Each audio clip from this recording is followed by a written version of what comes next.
नमस्कार सभी साथियों को, स्वागत है आपके अपने चैनल हिंदी ओशन में।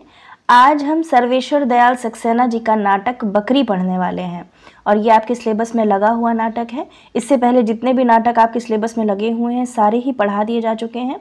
बकरी नाटक के बाद में एक और द्रोणाचार्य, अंजू दीदी और महाभोज, ये 3 नाटक आपके और शेष रह जाएंगे। उसके बाद आपका पूरा का पूरा नाटक जो है यूनिट आपकी 8 वो समाप्त हो जाएगी। तो चलिए शुरू करते हैं। सर्वेश्वर दयाल सक्सेना का पहले हम परिचय जानेंगे कि वो कब जन्मे थे और कहाँ पर जन्मे थे और उनकी क्या क्या रचनाएं हैं।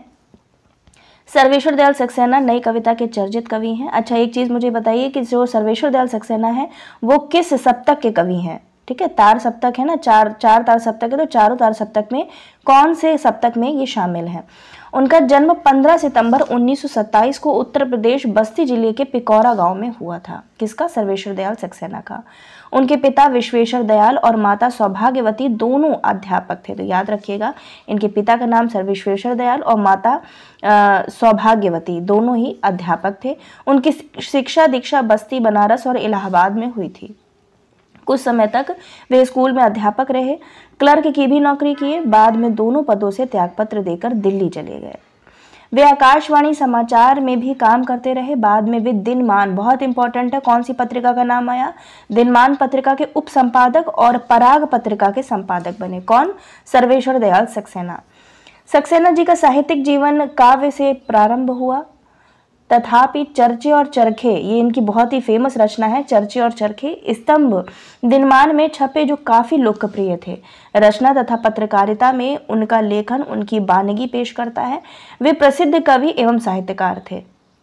सर्वेश्वर दयाल सक्सेना तीसरे सप्तक के महत्वपूर्ण कवियों में से एक है। देखिए, नाम भी आ गया कि तीसरे तार सप्तक में ये आते हैं। ठीक है, अगर तार सप्तकों को आपको जानना है तो मैं वीडियो बना चुकी हूँ, अभी अपलोड नहीं किया है, वो वीडियो मैं आपको शेयर कर दूंगी। थोड़ा सा उसका वॉइस का थोड़ा सा ऊपर नीचे हो गया है, इसी वजह से मैं अपलोड नहीं कर रही थी, लेकिन बहुत ही काम का वो वीडियो है। अगर आपने याद नहीं किए हैं चारों तार सप्तक के कवियों को, तो उस वीडियो के माध्यम से आप याद कर सकते हैं। तीसरे सप्तक के महत्वपूर्ण कवियों में से एक थे। कविता के अतिरिक्त तो उन्होंने कहानी, नाटक और बाल साहित्य की भी रचना किया। उनकी रचनाओं का अनेक भाषाओं में अनुवाद भी हुआ है। अब कृतियों में देखें तो काव्य रचनाएं, तीसरा सप्तक की संपादक अज्ञे जी हैं, 1959 इसमें ये सम्मिलित हैं और उसमें उन्होंने कुछ रचनाएं लिखी हैं। काठ की घंटियां इनकी इंपॉर्टेंट काव्य रचना है, 1949 से 1957। बांस का पुल 1957 से 63। एक सूनी नाव 1966। गर्म हवाएं 1966। कुआनो नदी 1973। जंगल का दर्द 1976। खूंटियों पर टंगे लोग 1982।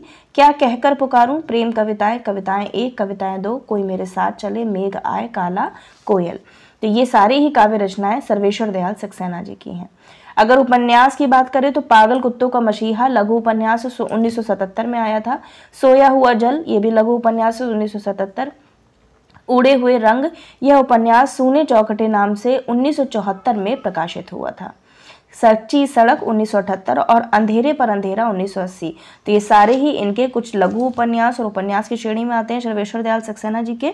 और ये जो उपन्यास हैं ये सारे ही सक्सेना जी के ही हैं। ठीक है, नाटक अगर बात करें तो नाटक बकरी 1974 में आया था। ये बकरी नाटक, शॉर्ट नोट्स बनाते चलिएगा, है ना। बार बार मैं कहती हूँ कि शॉर्ट नोट्स आपको जरूर बना लेना है। कोई भी रचना आप पढ़ते हैं, कहाँ से कहीं से भी पढ़ते हैं, उसके शॉर्ट नोट्स आप जरूर बना लीजिए, क्योंकि वही शॉर्ट नोट्स आप अंततः रिविजन करके जाएंगे। ठीक है, तो 1974 में इसका प्रकाशन है। इस उपन्यास का लगभग सभी भारतीय भाषाओं में अनुवाद तथा मंचन भी हुआ है। ठीक है, बहुत बड़ी बात है, लगभग सभी भारतीय भाषाओं में अनुवाद भी हो चुका है और इसका मंचन भी हुआ है। लड़ाई 1979। अब गरीबी हटाओ 1981। कल भात आएगा तथा हवालात 1979। यह एकांकी नाटक M.K. रैना के निर्देशन में प्रयोग द्वारा मंचित हुआ था। कौन सा? हवालात। रूपमती, बाज बहादुर तथा होरी धूम मचोरी मंचन 1976। हिसाब किताब, तो ये सारे ही नाटक किसके हैं? सर्वेश्वर दयाल सक्सेना जी के हैं। यात्रा संस्मरण में इनका है कुछ रंग कुछ गंध, 1971 में आई थी। बाल कविता इनकी है बतूता का जूता 1971। महंगू की टाई 1974। बाल नाटक भौ भौ खो खो 1975 में और लाख की नाक 1989 में। संपादन देखें तो शमशेर मलियज के साथ 1971 में किया था। रूपांबरा का इन्होंने संपादन किया था। संपादक अज्ञेय जी 1980 में थे। सहायक संपादन सर्वेश्वर दयाल सक्सेना जी थे। अंधेरों का इतिहास 1981 में, नेपाली कविताएं 1982 और रक्त बीज 1977। तो इन्होंने संपादन कार्य भी किया और मुख्य रूप से ये उप संपादक रहे थे दिनमान पत्रिका के। अन्य में देखते हैं तो दिनमान साप्ताहिक में चर्चे और चरखे नाम से चुटीली शैल का गद्य इन्होंने प्रयोग किया था। 1969 में से नियमित ये आती है। दिनमान तथा अन्य पत्र पत्रिकाओं में साहित्य, नृत्य, रंगमंच, संस्कृति आदि के विभिन्न विषयों पर टिप्पणियों तथा समीक्षात्मक लेख सर्वेश्वर की संपूर्ण गद्य रचनाओं को 4 खंडों में किताब घर दिल्ली ने छापा है। अब चलते हैं हमारे मुख्य बिंदुओं की ओर जो बकरी नाटक से संबंधित है। इस नाटक के संबंध में सर्वेश्वर दयाल सक्सेना कहते हैं कि यह नाटक हमारी स्वाधीनता की तलछट का चित्र है। क्या कहते हैं कि यह नाटक, कौन सा नाटक? बकरी नाटक स्वाधीनता की तलछट का चित्र है। वह तलछट जो समय बीतने के साथ गहरी होती गई है। ठीक है, तो ये सर्वेश्वर दयाल सक्सेना का ही वक्तव्य है।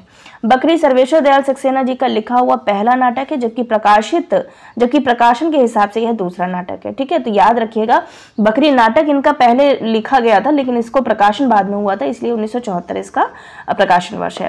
प्रकाशन के क्रम में लड़ाई इनकी पहली नाटक है। ठीक है, तो लिखा बाद में था लेकिन इसका प्रकाशन पहले करवाया था लड़ाई, तो इनका ये पहला नाटक है लड़ाई। बकरी नाटक का प्रकाशन वर्ष 1974। इस नाटक की पहली प्रस्तुति जन नाट्य मंच द्वारा 13 जुलाई 1974 को त्रिवेणी कला संगम नई दिल्ली की उद्यान रंगशाला में हुआ था। बकरी नाटक 1975 में आपातकाल से 1 वर्ष पहले प्रकाशित हुआ था। तो आपातकाल 1975 में लगा था भारत में और उससे एक वर्ष पहले बकरी नाटक आया था। बकरी नाटक में कितने अंक है? 2 अंक है और दोनों अंक में 3-3 दृश्य हैं। बहुत इंपॉर्टेंट पॉइंट है। बकरी नाटक 1974 में आया था, सर्वेश्वर दयाल सक्सेना जी का है, 2 अंकों में विभाजित है और उन्हीं दोनों अंकों में कितने कितने दृश्यों का विधान है? 3-3 दृश्य आए हैं।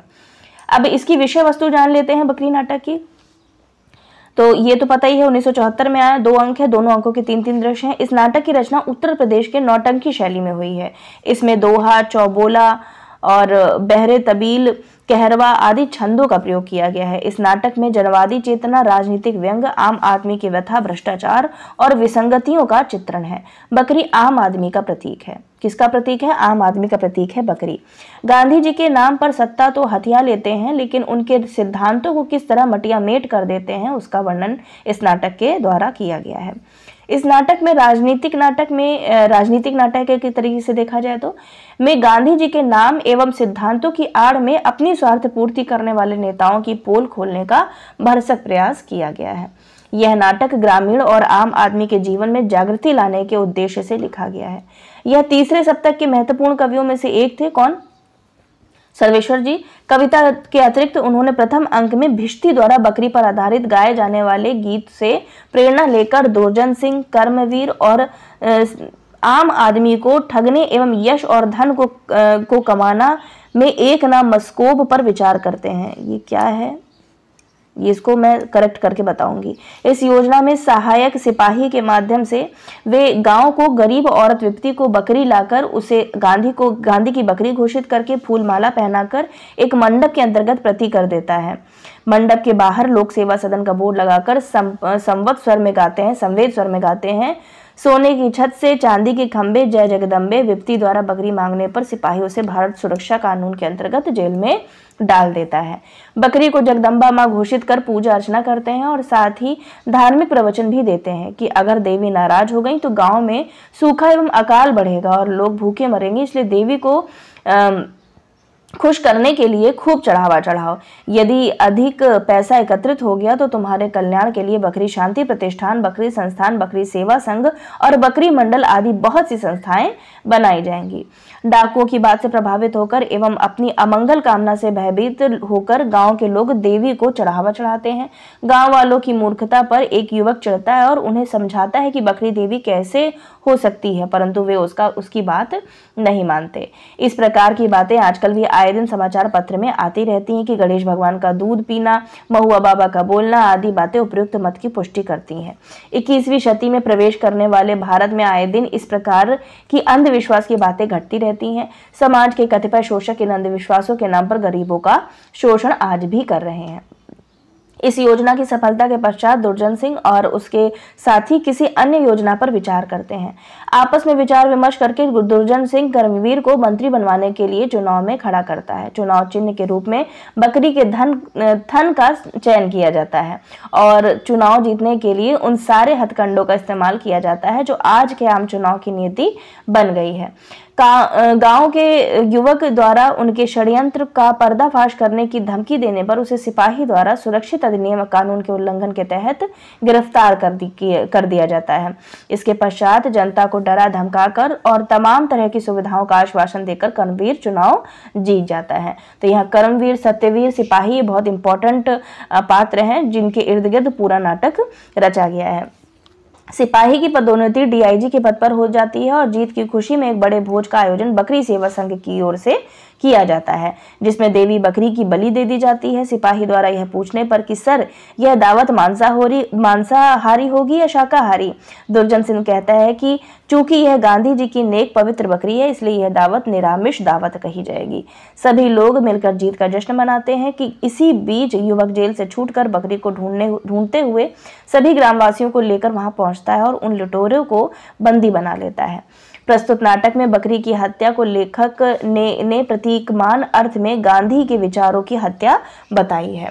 दुर्जन सिंह, कर्मवीर और सत्यवीर जैसे डाकुओं का आगे चलकर नेताओं में बदल जाना वर्तमान राजनीतिक व्यवस्था पर सीधा व्यंग देखने को मिलता है। लेखक ने विपत्ति और उसके गांव वालों को भारतीय ग्रामीण अविवेकपूर्ण अंधश्रद्धा भक्त जनता के रूप में चित्रित किया गया है।